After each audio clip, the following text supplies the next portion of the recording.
Hi, I'm Lisette from Petite Mania, and I usually write my beauty reviews, but today I felt like, shaking things up a little bit and doing something a bit different, so I figured I'm going to record my first ever beauty review and put it on YouTube. There you go.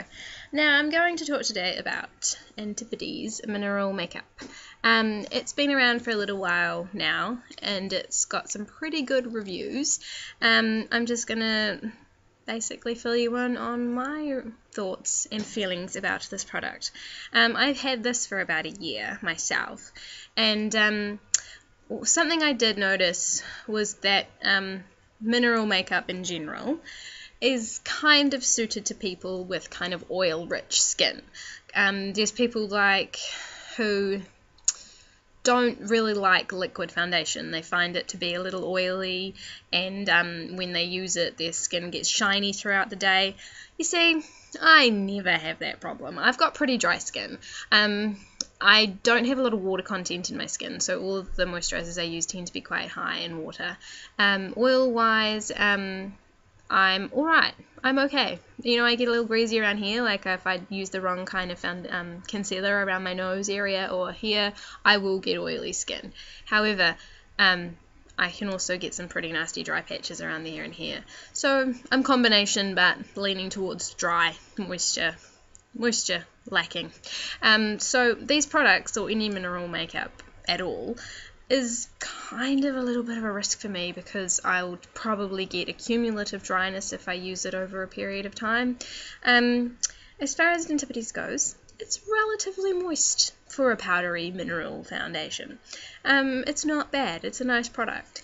One thing I did notice, and I did kind of take issue with, was when I bought this from my trusty lady who sold it to me, I was told to buy this.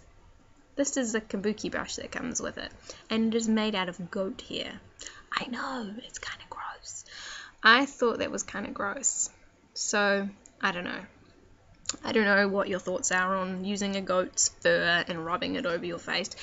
But at the time, I kind of got a bit bamboozled because she was like, oh, it's a natural product. It's free from synthetic fibers and blah, blah, blah.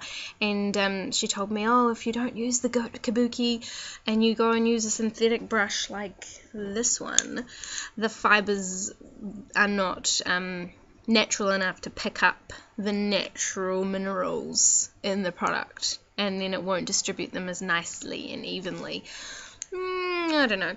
I fell for it completely, and I have not researched, so this could totally be genuinely the case. The concept that I was told was that, yes, if you are using this kind of a brush, it has got hair follicles. So, therefore, the tiny, tiny microscopic mineral powdery bits of stuff get picked up in the follicle of this goatee brush. So there you go. I totally fell for it. But this brush was $40. I know, I'm a little bit embarrassed. And I bought it. And I went for it because I didn't want to be like, I totally went for this other kabuki that might be pretty in pink, but not really the right one for the job. So I bought the brush. Not convinced. Personally, as soon as I got it home and thought about the fact that this used to be a dirty, smelly goat that smelled like sour milk, I was kind of like, ooh, I don't really want to rub it on my face. However, I did, and I still do, regularly. But one thing I noticed is when I got to, my nose area, like this, it tickled me really badly, and it, got up my nose, and it really annoyed me. So, there you go. So I'm going to try something today. I'm going to apply half to one side of my face, and half to the other with different brushes. So, first side, goat brush. Other side, synthetic brush.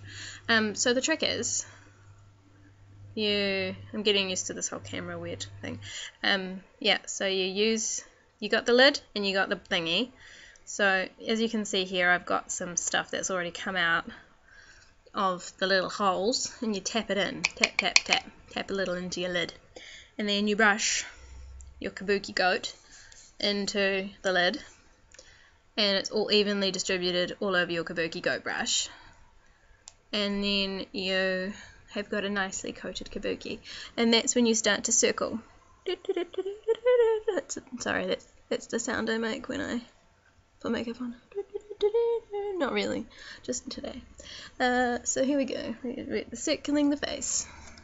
Circling the face. And you just blend away. Blend, blend, blend. Blend, blend, blend. I might have to cut this down in editing.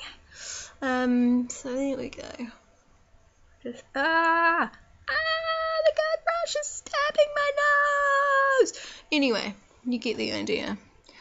So my webcam's a little bit blinding, but there you go. If you can see that, you can get the idea that there's a bit of coverage, and it's really nice because it is minerals.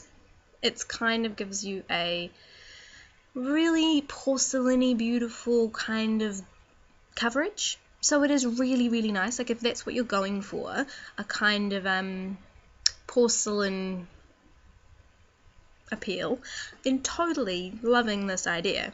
If you are quite oily, it will keep that down. It'll totally tone down your oiliness. So that's one side, and it's buildable. It's totally buildable. So you start off with just a teeny bit, and then you go, no, maybe a little more today, and you can keep going, which is really cool. And all circular motions, and there's the side I did. I'll just come back a bit and see if you can tell. Okay, so that's not bad. Now the other cool trick that I learnt was to take a little brush like so, just a blending brush really, and I like to use it under my eyes because you can use it as a concealer. Like I have got some serious under eye circles going on at the moment because my kids were up really, really late in the night. Ugh. So it is quite nice to be used to cover those under eye circle things.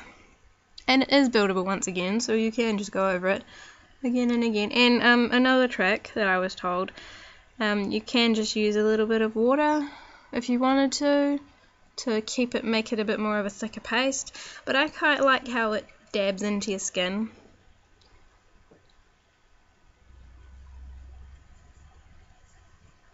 And then just give it a bit of a blending out.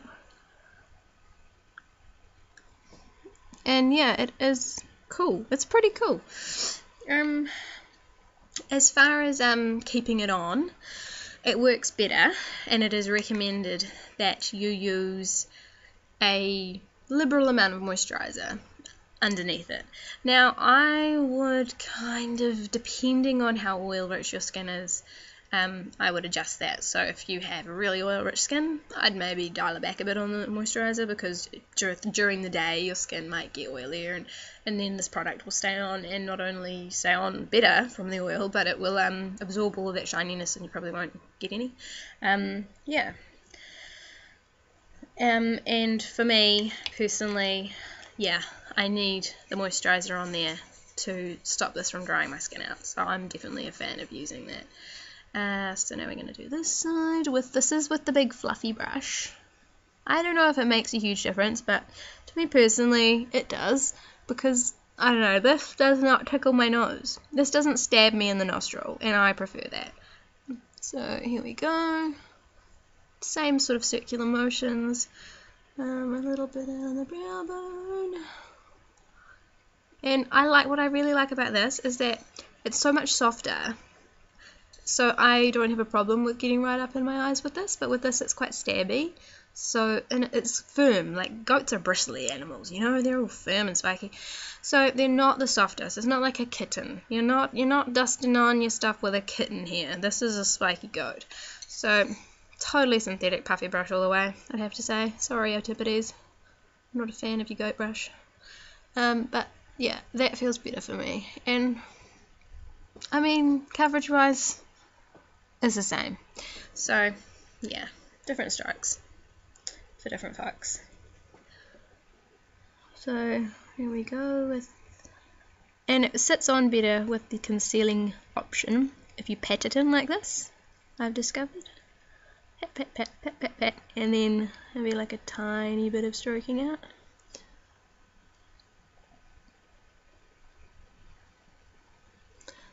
and I get a bit of redness up here, so I like to use some up there.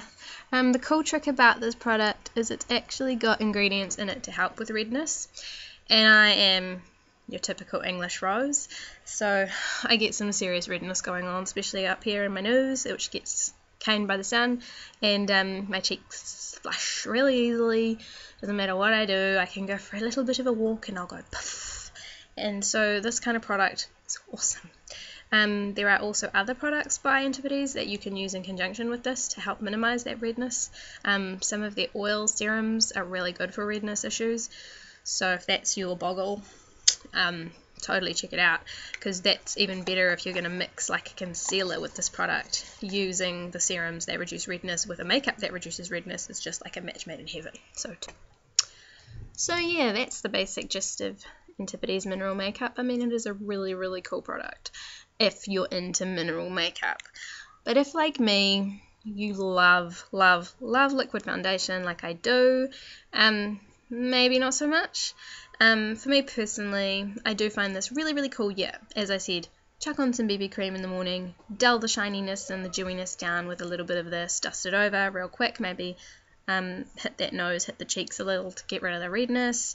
That's cool. But as far as going out at night or going out somewhere big, it's not my go-to. I tend to go for my liquid. I just like the coverage a bit more.